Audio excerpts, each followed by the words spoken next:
course, it's not easy for me to speak today after previous speeches, and it's not that, let's say, Denmark depends on Serbia, we depend on Danish decisions and all the others. That's why it's not easy for me to express different opinion on all the issues, but I'll do my best to be as much honest, as much sincere as it is possible under these circumstances.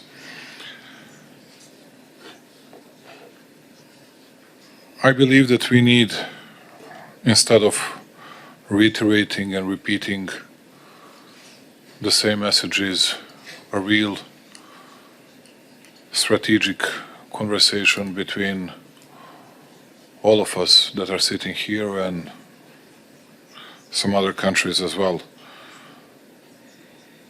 The world has changed, and the world will be changing furthermore.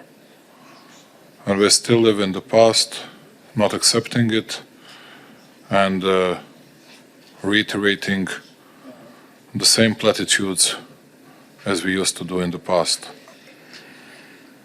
And now I believe that after we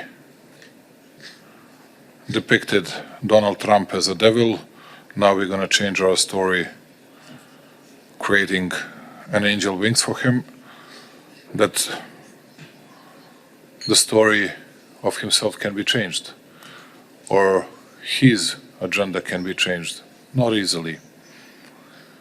And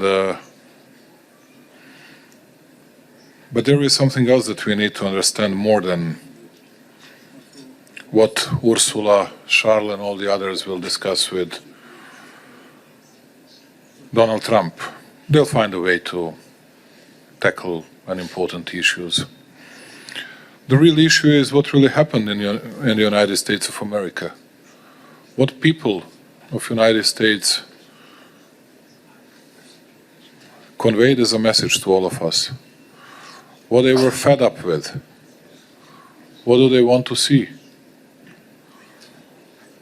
Do they really wanted to see that sort of moral superiority lecturing to all the other countries, to the other part of the world, as they used to be the case, to hear celebrities' opinions, or to see ordinary people needs fulfilled? What? J-Law will fuel a tank of a car of an ordinary farmer? No. They have enough, they have more than enough. This is a message for all of us. And this is something that we need to take care of here in our region, in Europe. Europe is the nicest place for living in the world. So far. Is it going to be in 10 or 20 years? When I discussed with my very good Arab friend, the president of the very appreciated country, he said to me, okay, Alexander, your youngest son, how old is he? I said, 6. It was happening last year. And he said to me, just imagine his life in 20 years. Where you want to see your son living? In a richer part of the world or in a poorer part of the world? Just assume where Europe is going to be and where we are going to be. And I said to him, we are loyal people. It doesn't look so for many people, but we are very loyal. And we promise to our people that we'll remain on our EU path, and that will be so. Then he said to me, okay, just think about it. And I'm telling you this because now I think that we should discuss strategic issues. Speaking about Western Balkans, I'm not going to misuse the opportunity, and thank you, Victor, for giving me a chance, because last time none of us from the Western Balkans had a chance to speak. I'm not going to abuse your trust and criticize someone in the neighborhood or doing any bilateral quarrels, arguments, whatever. What I would like to say is that we'll have thousands of problems. Now we'll have elections in Germany, which means 6 months, forget about bigger German engagement in all our affairs. And when we have that case, I'm not sure that's of the very best interest of Europe and of all of us. we are as a country at least almost fully dependent on German industry and German economy. And you can imagine how very much interested we are in all the developments going on there. I was listening, Emmanuel, very carefully and profoundly grateful to some of the views that he expressed today. Was listening to all of you, but I'll have to say one thing. As a country, we were always easily accused, and we were the easiest target for everybody because we did not impose any formal sanctions against Russia. And as you can see, I was not hiding that. The real issue is that if you analyze our support to Ukraine, speaking about financial aid, humanitarian aid, which is small comparing to Germany, United States, big countries. But if you compare small Serbia with even some bigger EU countries and with all Western Balkans countries, our support was much bigger. And I'm saying that, you know, here in the presence of the Ukrainian president. And now my question to all of you is, big European leaders, was always more important that formal bureaucratic approach or the substance? And we'll see what is happening in the world. Narendra Modi is obviously jubilant about Donald Trump's victory. India is progressing in a fantastic way. China, we say that they're facing thousands of problems economically. Yeah, it might be so, but we are facing much bigger problems than China. Their growth rate is 5 or 6 times bigger than ours. Not speaking about Serbia, we are now okay, but we are lagging behind all of you. The real issue is that we should not self-segregate ourselves. We should speak to all the others and we should change our strategy. Speaking about Western Balkans, not only about Serbia,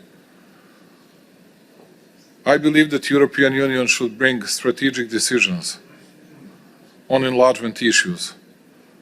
If you really believe that any of us knows what is written in a chapter 19 or chapter 25, I don't have a clue. I have no ideas.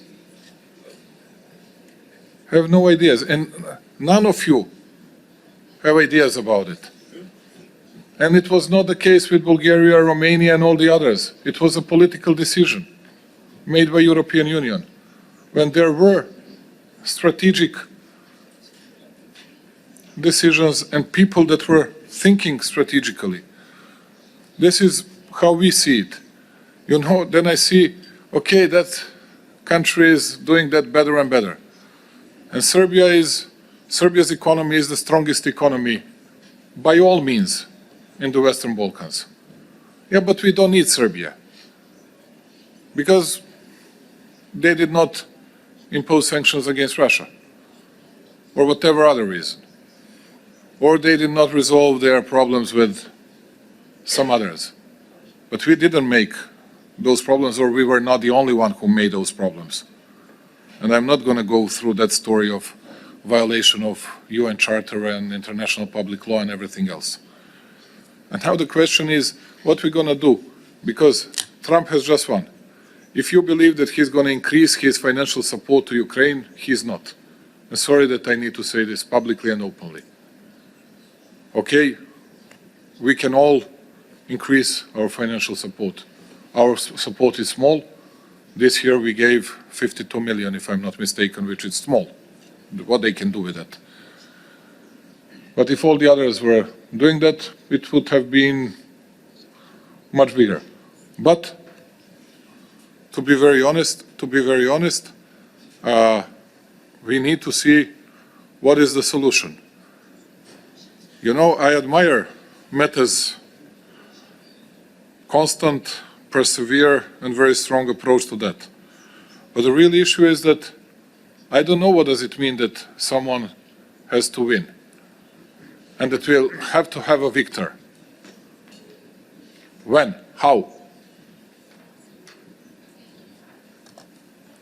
How Putin is going to win? How are we going to win? Are we ready to sacrifice 5, 10 million people? Any of you? Any of us? No, I cannot say anything to Ukrainians. I cannot say anything to Volodymyr and to Andriy here. They are suffering a lot. But I can ask ourselves, because we know that we from Europeans need to win, but we don't know how, we don't know when. I believe, that's why I'm saying only one thing, that truce or ceasefire is of an utmost importance for everybody in Europe.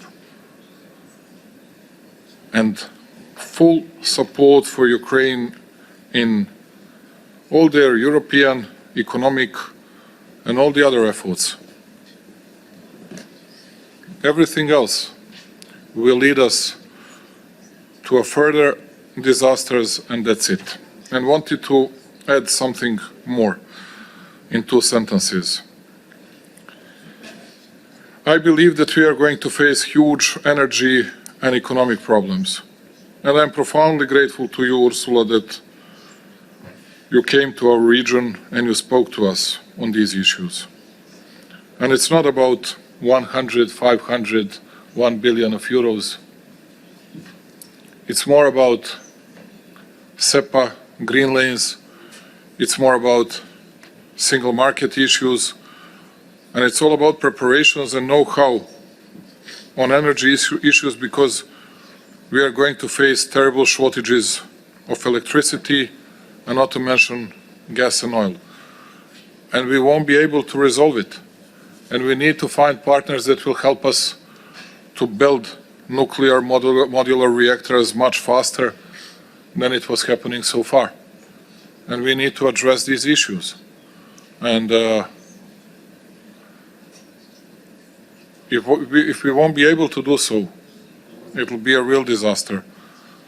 And we need to try to do something before this winter, speaking about all these issues in the Middle East. You should discuss with our Ukrainian friends how to do it or how to propose it without imposing anything to them, because they are the guys that are paying the biggest price, but to discuss it in a rational way and not to be afraid to raise these issues. And I don't believe, to tell you the truth, I didn't speak to Putin for 2.5 years, although before that I met him 21 times.